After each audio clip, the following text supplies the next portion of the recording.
Assalamualaikum warahmatullahi wabarakatuh. Perkenalkan, nama saya Amelia Devica Sari, nomor absen 2. Kenalkan, nama saya Ina Saida Salsabila, nomor absen 9. Di sini kami berdua akan merangkum tentang organ, sistem organ pada manusia, dan juga sistem organ pada hewan.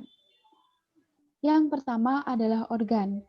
Pengertian dari organ sendiri adalah gabungan dari berbagai jenis jaringan yang terorganisasi dalam fungsi tertentu untuk melakukan suatu fungsi tertentu.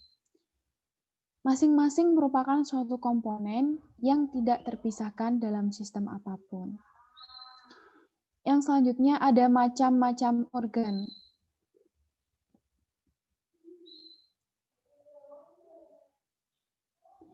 Bisa kita lihat di sini macam-macam organ dibedakan menjadi dua.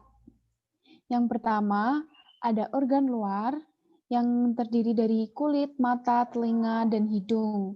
Organ luar biasanya bisa dilihat, disentuh, seperti itu. Organ dalam terdiri dari hati, ginjal, jantung yang tidak bisa kita lihat, yang tidak bisa kita pegang. Selanjutnya ada contoh dari organ. Yang pertama ada usus.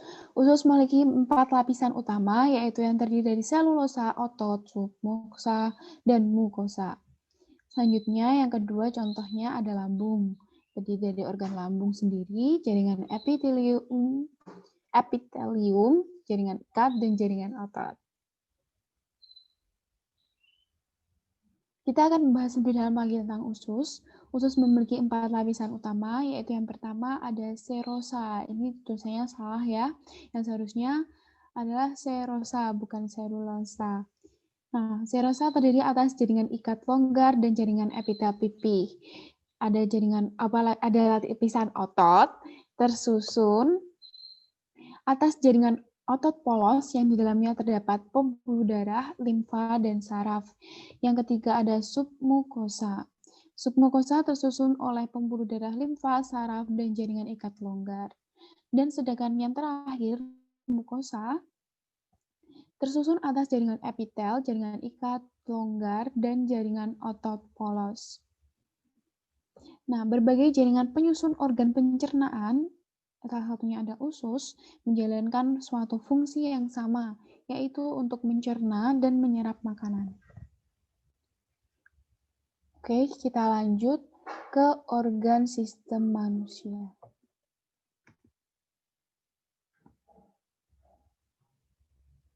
Baik.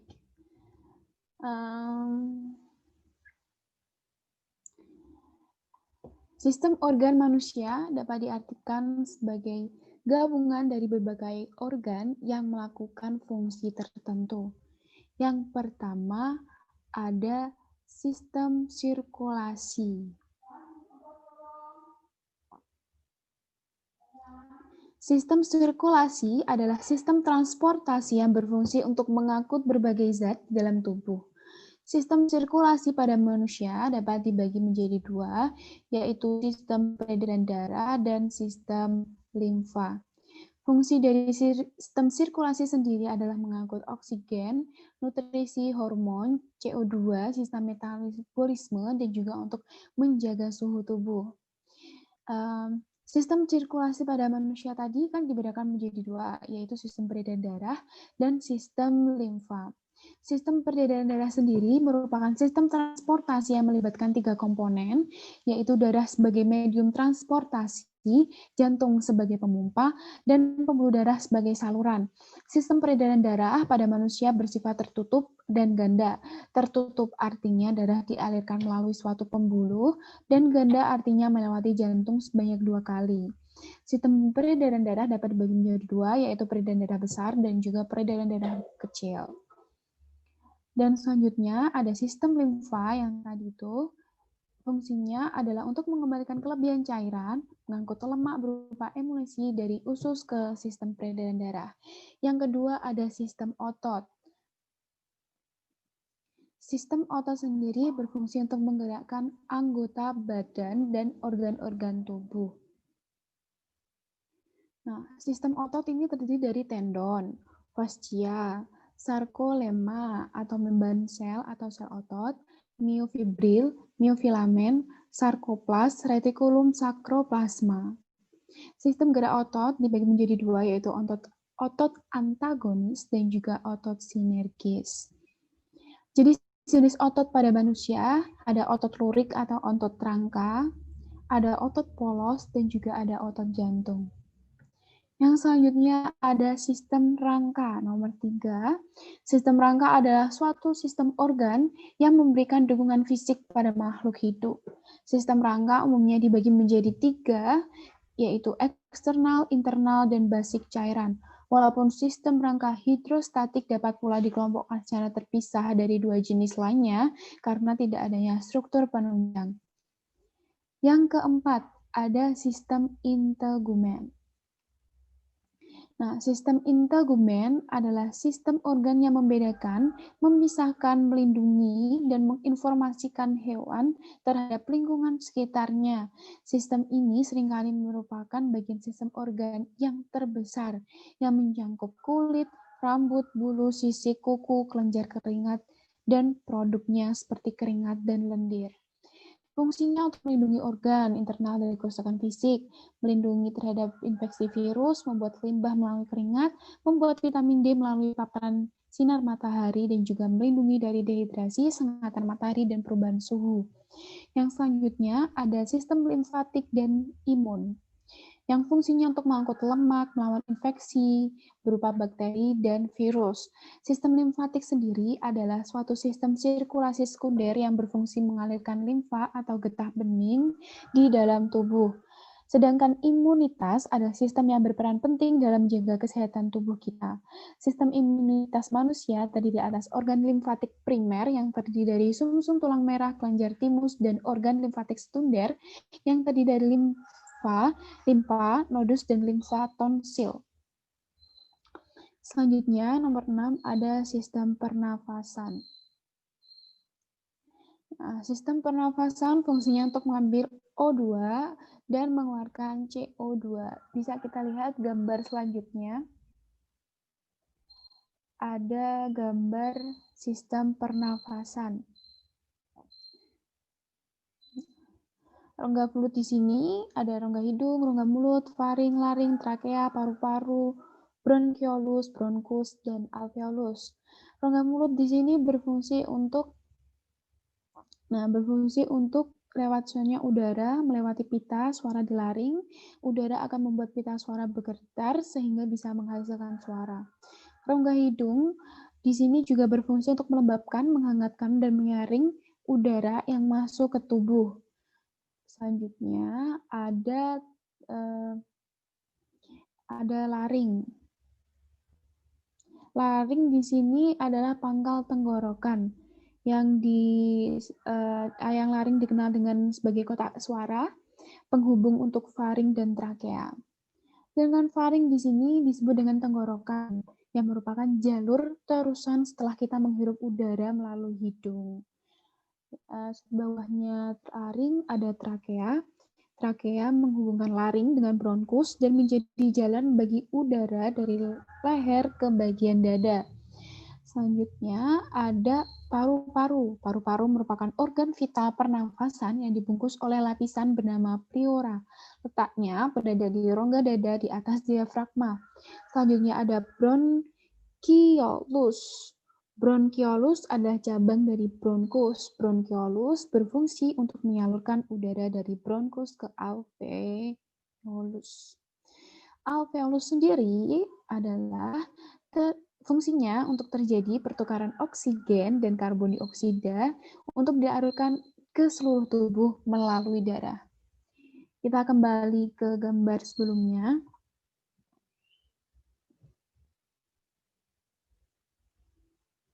Nah, selanjutnya ada sistem saraf yang nomor 7 untuk mengirim dan menafsirkan sinyal dari bagian tubuh dan mengatur tindakan tubuh.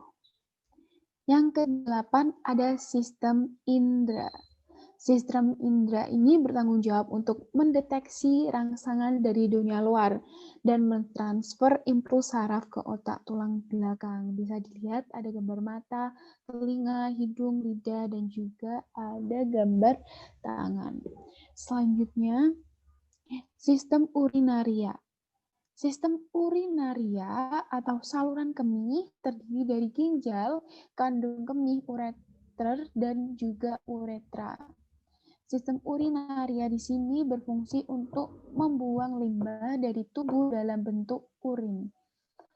Selanjutnya ada sistem endokrin. Sistem endokrin di sini memproduksi hormon untuk proses fisiologis. Contohnya ada otak, yaitu ada kelenjar pituitari yang berfungsi untuk menghasilkan hormon yang dapat mengontrol kelenjar lainnya. Yang kedua ada pineal, yaitu kelenjar di dalam otak yang berfungsi menghasilkan hormon melatonin, yaitu hormon berperan untuk menimbulkan kantuk dan mengatur irama tidur alami. Yang ketiga ada testi dan ovarium. Kelenjar reproduksi sebagai bagian dari sistem endokrin menghasilkan hormon yang berkaitan dengan seksualitas dan reproduksi manusia. Yang keempat, ada pankreas. Pankreas itu terletak di belakang lambung. Dalam sistem endokrin, pankreas menghasilkan hormon insulin dan glukagon. Selanjutnya ada kelenjar tiroid. Kelenjar tiroid berlokasi di bagian bawah depan leher yang berbentuk seperti kupu-kupu. Ada beberapa hormon yang disekresikan kelenjar tiroid, beberapa di antaranya hormon tiroksin dan triodotironina. Selanjutnya ada kelenjar timus yang merupakan bagian penting dalam sistem getah bening atau sistem limfatik di dalam tubuh. Yang terakhir ada kelenjar adrenal yang terdiri atas dua bagian, yaitu korteks adrenal di bagian luar dan medula adrenal di bagian dalam. Yang nomor 11 ada sistem pencernaan yang berfungsi untuk mencerna makanan dan menyerap sari-sari makanan untuk proses fisiologis tubuh. Kita bisa melihat bagian sistem pencernaan di gambar selanjutnya.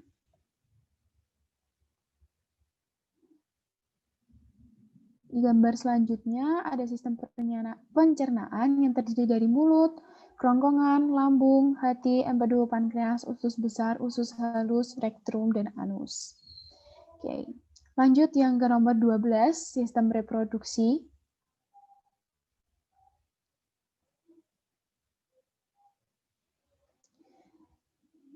Sistem reproduksi terdiri dari ada yang laki-laki dan juga ada yang perempuan. Yang laki-laki sistem reproduksi yaitu memproduksi sperma untuk berkembang, sedangkan perempuan memproduksi sel telur untuk perkembangan. Oke, presentasi selanjutnya akan dilanjutkan dan dijelaskan oleh teman saya, Ines Rajinda Salsabila. Selanjutnya, saya akan menjelaskan tentang sistem organ pada hewan. Sistem organ pada hewan terdapat 9, yaitu sistem pernafasan, sistem peredaran darah, sistem pencernaan, sistem rangka, sistem otot, sistem saraf, sistem reproduksi, sistem ekskresi, dan sistem hormon. Yang pertama, sistem pernafasan. Terdiri dari hidung, trakea, bronkus, dan paru-paru. Fungsi dari sistem pernafasan adalah mendapatkan O2 dan mengeluarkan CO2 untuk memperoleh energi dengan menyederhanakan senyawa organik. Yang kedua, sistem peredaran darah. Sistem peredaran darah terdiri dari jantung, darah, pembuluh darah arteri dan vena, pembuluh limfa, kelenjar limfa, dan cairan limfa. Sistem peredaran darah berfungsi untuk mengangkut sari-sari makanan dari usus halus ke seluruh tubuh. Yang ketiga, sistem pencernaan. Terdiri dari rongga mulut, yang di dalamnya terdapat gigi, lidah, dan kelenjar ludah. Saluran pencernaan dimulai dari kerongkongan, lambung, usus halus, usus besar, rektum, dan anus. Selanjutnya, kelenjar pencernaan, hati, dan pankreas. Sistem pencernaan berfungsi untuk mencerna makanan agar bisa diserap oleh tubuh. Yang keempat, ada sistem rangka. Sistem rangka hewan vertebrata dapat dibedakan menjadi dua, yaitu skeleton aksial dan skeleton apendikular. Skeleton aksial terdiri dari tulang tengkorak, tulang belakang, tulang dada, tulang iga, dan tulang selangka. Rangka apendikular terdiri dari tungkai atas yang tersusun oleh tulang berikat, tulang lengan atas, tulang lengan bawah, tulang pengupil, tulang hasta, tulang pergelangan tangan, tulang telapak tangan, dan tulang jari. Sedangkan itu, tungkai bawah terdiri dari tulang paha, tulang tempurung, tulang pergelangan kaki, tulang telapak kaki, jari kaki, dan tulang tumit. Sistem rangka itu sendiri berfungsi untuk memberikan bentuk tubuh, melekatkan otot-otot, melindungi bagian-bagian lunak, dan menyimpan berbagai mineral. Yang kelima, ada sistem otot. Sistem otot tersusun atas otot rangka sebagai alat gerak aktif. Otot polos terdapat pada organ-organ tertentu seperti lambung, dan yang terakhir otot jantung. Sistem otot berfungsi untuk menentukan postur tubuh sebagai alat gerak dan menyimpan glikogen. Yang keenam, ada sistem saraf. Terdiri dari saraf pusat, yaitu otak besar, batang otak, dan otak kecil. Kemudian ada sumsum tulang belakang. Sedangkan saraf tepi terdiri atas 12 pasang saraf otak dan 31 pasang saraf punggung. Saraf tepi ini berhubungan dengan alat-alat indera. Sistem saraf itu sendiri berfungsi menerima dan merespon rangsang dari luar. Yang ketujuh ada sistem reproduksi. Sistem reproduksi jantan terdiri atas testis, vas deferens, ductus epididymis, kelenjar prostat, dan uretra. Sedangkan pada betina terdiri dari indung telur, rahim, oviduk, dan vagina. Sistem reproduksi berfungsi sebagai alat perkembangbiakan. Yang kedelapan ada sistem ekskresi. Organ-organnya meliputi kulit sebagai kelenjar keringat untuk mengeluarkan keringat, paru-paru untuk mengeluarkan CO2 dan uap air, ginjal terdiri atas berjuta-juta nefron, ureter, kantung kemih, dan uretra, serta yang terakhir ada hati. Sistem ekskresi berfungsi sebagai mengeluarkan sisa-sisa metabolisme yang tidak diperlukan lagi. Yang terakhir ada sistem hormon. Beberapa organ dalam tubuh menghasilkan hormon seperti ovarium, testis, pankreas, kelenjar anak ginjal, hipofisis, dan kelenjar gondok. Sistem hormon ini berfungsi untuk mengeluarkan hormon untuk merangsang keluarnya enzim. Untuk selanjutnya ada sel punca. Sel punca itu sendiri adalah sel yang menjadi awal mula dari pertumbuhan sel lain yang menyusun keseluruhan tubuh organisme. Karakteristik dari sel punca yaitu belum berdiferensiasi, sehingga belum memiliki fungsi dan bentuk yang spesifik. Yang kedua, mampu memperbanyak diri dengan cara bereplikasi menghasilkan sel-sel dengan karakteristik sama dengan induknya. Yang ketiga, dapat berdiferensiasi menjadi lebih dari satu jenis sel. Sel punca bersifat pluripoten, yaitu kemampuan untuk berdiferensiasi menjadi sel tubuh apapun yang berasal dari ketiga lapisan embrional. Atau dapat juga bersifat multipoten, yaitu kemampuan untuk berdiferensiasi hanya menjadi beberapa jenis sel yang biasanya berada dalam satu golongan. Selanjutnya, jenis-jenis sel punca. Yang pertama ada sel punca embrionik, adalah sel punca yang terdapat pada perkembangan individu yang masih berada dalam tahap embrio. Terbentuk saat embrio berusia 3-5 hari dan bersifat pluripoten. Yang kedua, ada sel punca dewasa. Adalah sel yang ditemukan di antara sel-sel lainnya yang telah berdiferensiasi dalam satu jaringan biasa. Biasanya bersifat multipoten. Contohnya adalah sel punca hematopoietik, sel punca jaringan saraf, sel punca jaringan kulit, sel punca mesenkimal, dan sel punca jantung. Selanjutnya ada potensi sel punca dalam aplikasi klinis. Saat ini terdapat berbagai macam penyakit degeneratif, yaitu penyakit akibat kerusakan sel-sel dalam jaringan atau organ yang bersifat irreversibel. Contohnya adalah stroke, diabetes mellitus, dan aterosklerosis. Terapi sel punca ini bersifat permanen. Untuk selanjutnya, teknik transplantasi. Teknik transplantasi ini berguna untuk regenerasi sel pankreas penghasil insulin. Caranya adalah sel punca dikultur hingga jumlahnya mencukupi. Yang kedua, sel punca diinjeksikan ke seluruh pembuluh darah atau didiferensiasikan terlebih dahulu menjadi sel pankreas yang menghasilkan hormon insulin. Yang ketiga, sel punca ditransplantasikan ke organ hati. Untuk selanjutnya, ada penyakit tumor dan kanker.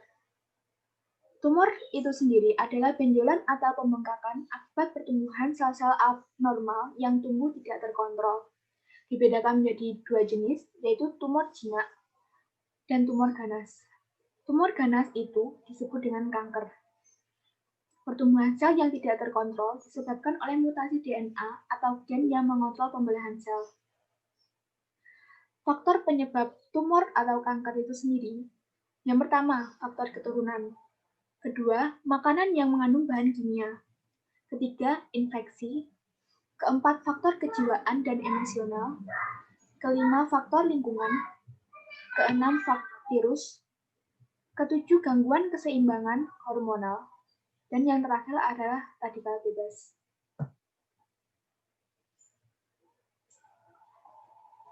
Sekian presentasi dari kelompok kami. Apabila ada kurang lebihnya, mohon maaf. Wassalamualaikum warahmatullahi wabarakatuh.